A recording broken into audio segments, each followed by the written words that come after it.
আমি জাস্ট একটা কথা ভাবি যে মানুষের ঠিক কত পরিমাণে পিনিক থাকলে সেই এই কাদা বৃষ্টির মধ্যে বের হয়।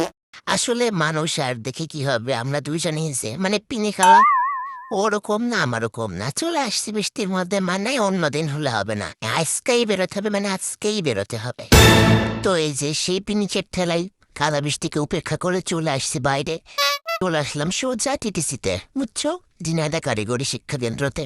তো এখানে মূলত আসছি আমরা ম্যাডাম ফুলের জন্য, কারণ সে মূলত এখানে একটা কোর্সের জন্য আর কি ফর্ম নিতে আসছিল। সে কোর্সের কথা আমি বলবো না। যাই হোক, তো এখানে গিয়ে কোনো কাজ হয়নি, কারণ এখানে যা অনেক লেট হয়ে গিয়েছিল, এই জন্য আর কি আমরা মূলত ফর্ম নিতে পারছিলাম না। তো সমস্যা নেই, পরের দিন যাবো আরেকবার। তো এখান থেকে আমরা চলে গিয়েছিলাম সোজা ম্যাডাম ফুল কলেজে, কারণ তার সার্টিফিকেট তোলার জন্য। মূলত সে সম্পর্ক ছিন্ন করার জন্য সার্টিফিকেটটা তুলেছে, কারণ সে তার কলেজে আর দ্বিতীয়বার ব্যাগ যেতে চায় না।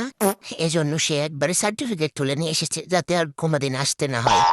তো সেই আনন্দে দুজন হাঁটতে হাঁটতে চলে আসলাম আরাপপুর স্ট্যান্ডে, তারপরে যে যার বাড়ি চলে আসলাম।